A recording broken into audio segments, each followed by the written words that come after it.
So this video is gonna be a very relaxed video. It's not a scripted video, and I'm not planning to make it into all this well polished kind of video. It's more gonna be about my experience with the Blackmagic Pyxis 12K, and like I said, it's not scripted, so it's just my experience. So there's no structure, so to say, to present this to you. So it's more of me just talking as I remember stuff about this camera, and about that there is no beginning, there is no midpoint, and there is no end. So you are interested in the PYXIS 12K, or you own one and you want to know more about it, or you own another camera and you are trying to upgrade to this or downgrade to this, so we hope, and I'm hoping that this video will help you make a better decision. And that out of the way, so why the PYXIS 12K in the first place? So I'm a huge fan of a Blackmagic camera, and I've used varieties of their camera in the past, and the one that stood out for me was the Blackmagic Ultra Mini Pro 12K, which I used for a short period of time. And when I had that, I used that for like almost all of my projects, and it worked fantastically well. I enjoyed using it. The only single issue I had with that was the size and the weight of the camera. So at that point, I was doing a lot of on tripod stuff, and at the same time I was doing stuff handheld. So I had back then and even up until now, I don't have big muscles. My hand is just this tiny. So it kind of, over time, I just felt like, no, this is not gonna work, and maybe I should have invested in Easy Rig or something to help solve that issue. But I let it go, and I bought, I think, FX6 at that point. I think so, FX6 maybe. So back to story of Blackmagic.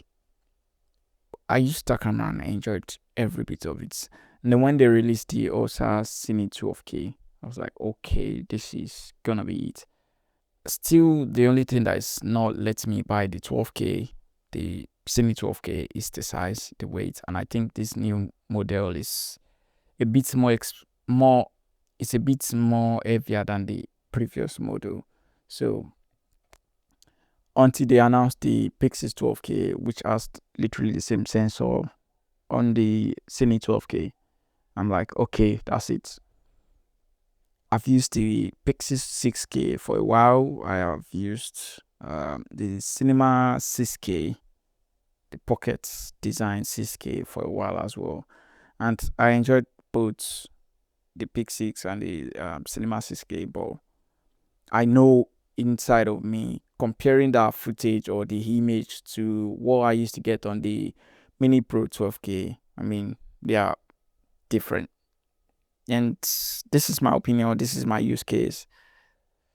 So I immediately, when I saw that PYXIS 12K would be having the same sensor as the Cine 12K, I'm like, okay, I'm sold, I'm buying this. And at the point, I had the Red Komodo-X. I still have the Red Komodo-X. By the way, it's the one filming me right now. So I'm like, okay, I'm gonna get this PYXIS 12K. Well, I held on for a while, watched tons of reviews about it. Even though, like I said, I've used the Mini Pro 12K before, and I know the quality of that camera.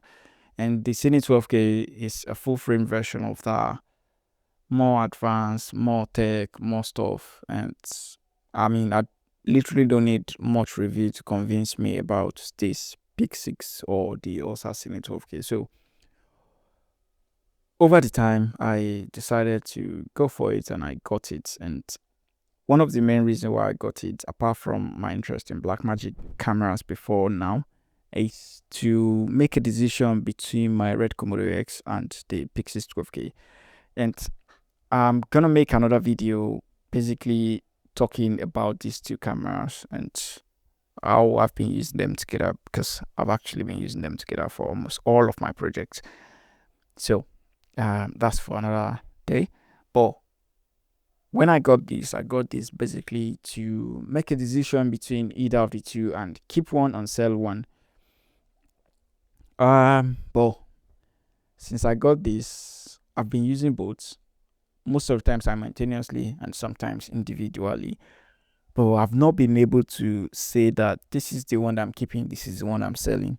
Maybe after making all of these videos, maybe I will be able to make my choice, and I hope that in a couple of days or weeks I should make my decision and let one go and keep one, because I mean, they're expensive, they're not cheap, and yeah, I just need to make a decision about that. So back to that. So I bought this just to use and see which is actually better.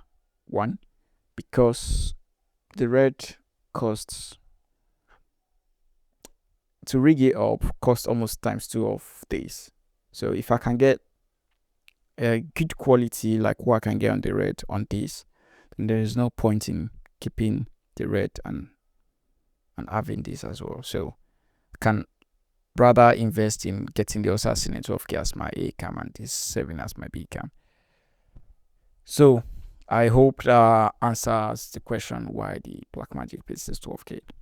Now that out of the way, what has been my experience about the Blackmagic Pyxis 12K? I think this is where the power of the video. This is the power of the video that will be a bit lengthy. I hope I'll be able to cut it short a bit, but yeah. So I've been using it for about 4 months thereabouts, and to be honest, I've not been consistent on YouTube because I've had like series of jobs that I need to work on as DP and also as the editor and colorist as well. So I've been quite busy and occupied. And back to the root of that, these two cameras. So I've been using them both on most of these jobs. I don't know where to start. Bad side of the Pyxis or the good side? Maybe let's start with the bad side. Yeah.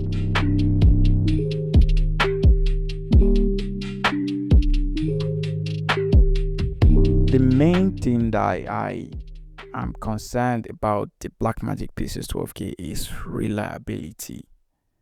And reliability in the sense of, I don't know how to put this, but I'll try my best to explain it in a way that you can understand what I'm trying to say.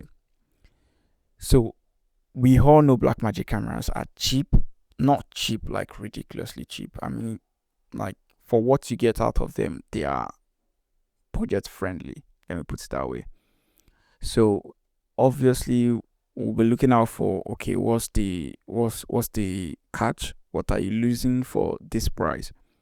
And for me, reliability is my main concern about the Blackmagic cameras. But when I had the Assassin 12K, no, Assassin 12, Assassin Mini Pro 12K, honestly, I think that's their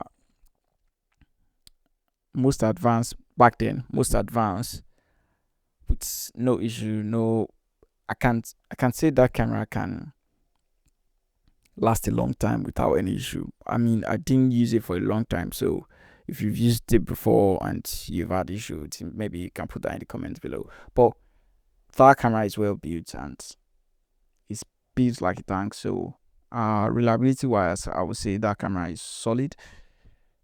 But for the PYXIS 12K, for what you get for that massive sensor and this body, I'm feeling like, okay, there will be something that you are missing out on, or there is something that is missing out, or I'm feeling like there will be a catch somewhere. So so if you're familiar with the temperature lately, it's been a lot hotter than it used to be. So while I've been using the 12K Pyxis, I'm getting this overheating sign, like it's getting too hot, this temperature sign popping up, and which I've never had on any Blackmagic camera before. So I was shocked when I saw it. I wouldn't say it's the camera's fault, but at the same time, I mean, it should be able to handle it because I've had other cameras that were able to handle it in that kind of situation. So it's a lot hotter than it used to be. So I won't say it's the camera's fault. At the same time, I will not say it's not the camera's fault. So, and there was a time I was using it outdoor in the sun. It was very hot, and at the point it froze. I tried to power it off. It wasn't working. Went on same screen for a long time. I think I had to remove the battery to make it shut down. And by the time I power it on again, I lost that footage, which is a shame because it was a good shot and I was very at the end of that shot and just to stop recording and it couldn't stop and power it off, couldn't power off until I had to remove the battery. So that is my major concern with the camera so far. Now, if I had the Red Komodo-X with me in that temperature, in that time when the temperature was so high, I don't know if I'll get that warning or if I'll get that kind of reaction, which I doubt because I feel like, I don't know, the Red has never done that. And I've also used it in like hot temperature. Maybe not as hot as it was when I had the Blackmagic 12K with me. So that's my first concern with the camera. So the second one is probably the last issue I had with the camera so far that I've been using it, and it's with this screen here, this monitor. Of course, it's maybe £300 or lesser than that. I can't remember how much it's for. But and tell me if I'm wrong or if I'm doing something wrong or if there's a solution or a fix for this in the comment below. I don't know why. I will just plug the monitor in, power the camera, and the monitor will not show anything. One, that's the first scenario. Another scenario is that it will be showing stuff, but I won't be able to touch. The touch won't be responsive. It will just be there. Camera is working, monitor is working. I can see image, I can see everything. If I'm controlling stuff from here, is working, but the touch screen on the monitor will not be responsive. So until I have to either take most of the time I had to take off the USB-C cable and plug it back in. Sometimes I have to power off the camera and power it on again. Then that fixed the problem. And before you say I'm using the wrong cable, this is the official Blackmagic cable. I put this directly with the monitor, so I can't say it's the cable. So and if it's the cable, maybe there's another cable that is better suited for this combination. I don't know. When I had the PYXIS 12K, I didn't have that issue at all. For all the times I had the monitor with the PYXIS 12K, there was no issue like that. It's just on this particular model, the 12K and the monitor. So if you have the same problem, please, and you've been able to fix it, please let me know. I still get that. At least if I'm filming something in the whole day, I'll get it maybe once or twice, and I have to. Sometimes it's very annoying because I'm relying on this monitor. I can't really do much with this monitor except I'm doing an interview and I can look on the side. But if I'm rolling as my A cam handheld, I can't be turning my head, obviously. So that's not a good thing. So that's the point where reliability comes to play. Apart from those two things, the overheating and the monitor going on and off, it's been fine. Camera has been working fantastically well. The fan noise is really loud and it's never been an issue for sound recording for me. Yeah, it's been fine. Obviously, they are putting in a lot of stuff in this body. I mean, the sensor is for the big, also in 12K, but if you are getting it in this body, you can't complain about the fans noise. So the reliability point is that if I'm paying that amount of money for a 12K sensor that can record in 4K, 8K, 9K, and 12K without cropping in on the sensor, and can give me that kind of quality of image, I don't know. It is what it is, but that's been my issue so far with the camera, and that's been, yeah, the only thing I've had issue with the camera. So right, so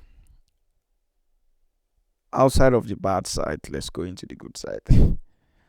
um first and foremost, obviously, is the image quality, and this is the point where I still look at the camera, look at the price, look at the Red Komodo-X, and look at the price of the Komodo-X. I'm like, okay. I mean, flexibility wise, I can get way, way, way more stuff out of this camera than what I can get from the Komodo-X. I'm not talking about image quality, I'm talking about resolution, frame rate. Yeah, but can go up to 12K, which before you say you don't need 12K, I know I don't need 12K.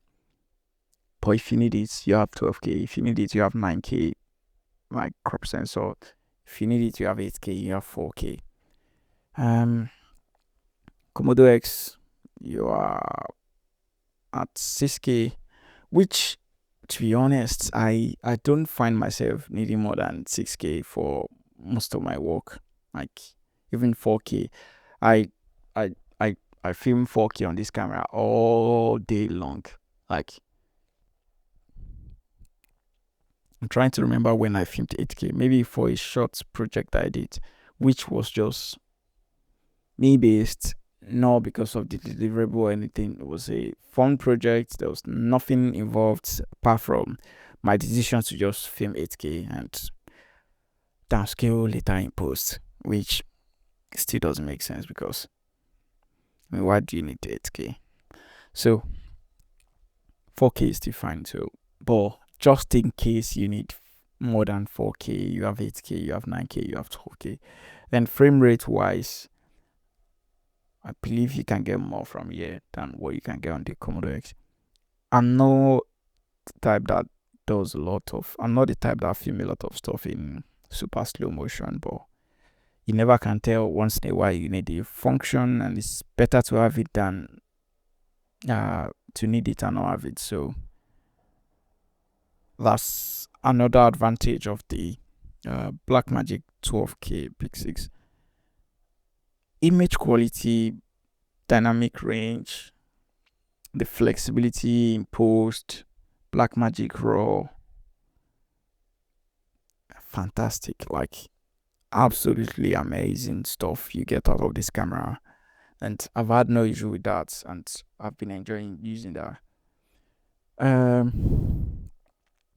The other thing about the camera is this screen here. As much as people have condemned this option of having screen on, I mean, the fact that it's there is nice to have than not having it at all, because they could have decided not to put this screen on at all and have something like important accessories to get, like the monitor here, which some camera manufacturers have this kind of box shaped camera, and without like major screen like this for preview. Like if you have on the Raptor, you have just a little screen on the other side just to check your settings and stuff. But or what you have on the Komodo-X, which is a smaller screen, I find that useful as well. Honestly, like it's better to have all this stuff than not have it. So this one is quite useful for me when I'm doing like interview and the camera is on tripod like this, and I'm using the screen to monitor, and the person asking questions can also have a feel of this screen and look at it. And if you have a first AC and you have room and you have space to accommodate the first AC to stand beside you here and use this as his monitor to his or our monitor to focus, it's fine. It's good that you have it there rather than standing over your head like on the Komodo-X. So that's another part that I love about the camera. Rig ability, if there is a word like that, like the ability to rig this camera up.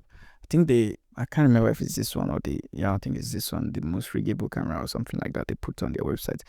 Well, I don't know if it's the most riggable camera, but I know that you can rig this up. Like you can customize it to fit your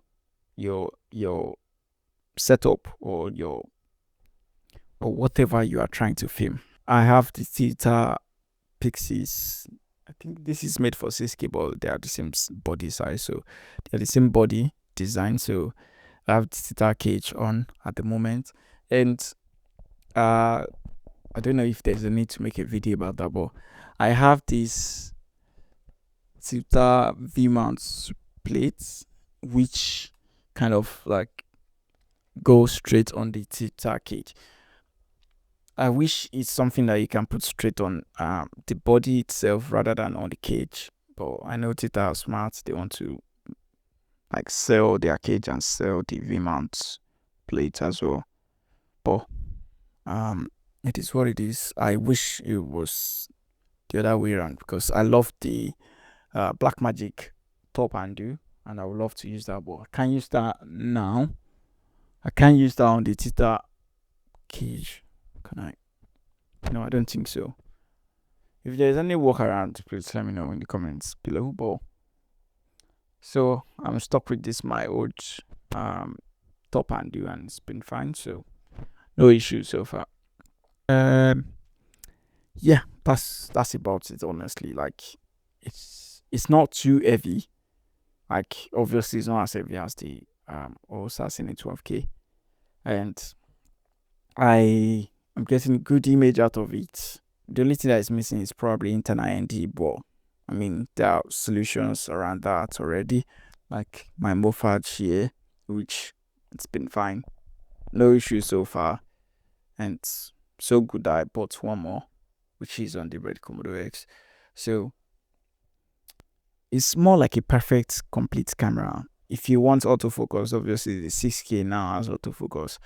Well, my lenses are manual focus, so I've not had a need for autofocus. And yeah, that's, imagine this having autofocus, I would be like holy grail of camera. Like, but I don't use autofocus, like I said, so most of my stuff are on this lenses here, and which I'll find a day and actually talk about them. They are absolutely amazing and I am enjoying them. If you're interested in Blackmagic Pyxis 12K, apart from those two, like if you can deal with the monitor and overheating, I don't know if you are using the PYXIS 12K and you've had overheating issue in this period of time when it's a bit altered than it used to be, please let me know if I'm the only one experiencing this or it's quite common. But apart from that, I think for image and the price you pay, this is probably the best cinema camera in this price point. I think from anything from 1,000 to 7,000 pounds or 8,000 pounds, this is probably the best cinema camera out there. And you can have different opinion, obviously, but my opinion, this is probably the best in that range. And obviously you don't have to spend you can't even spend up to 7,000 pounds to get this camera set up, maybe apart from the lens though. So yeah, if you're interested in it, I would absolutely recommend it. If you have a different camera and you're thinking of upgrading or downgrading to it, if it fits your workflow, absolutely. If you own it and you're having a second thought, just try it more. Try to work around stuff and I'm sure you'll be fine. And for me, I'm still yet to make my decision between who is going, the Red Komodo-X or this. Oh, I don't know. I'll figure it out later. And that's about it for this episode. I don't know. That's about it for this video. I'll be making, like I said, a video comparing these two cameras together. And before you say I mean, I'm not a techie person like figures and all of those things. No, I'm just more about how it works on set. So my comparison videos will be more about how I've used them on set and the images I've gotten on the real set, not me setting up something just to test them together. But it'll be more of how I've been using them on real sets. So if you're interested in something like that, please let me know in the comments below, and I'll try to make a video in coming days. And yep, that's about it for today. I will see you in the next video.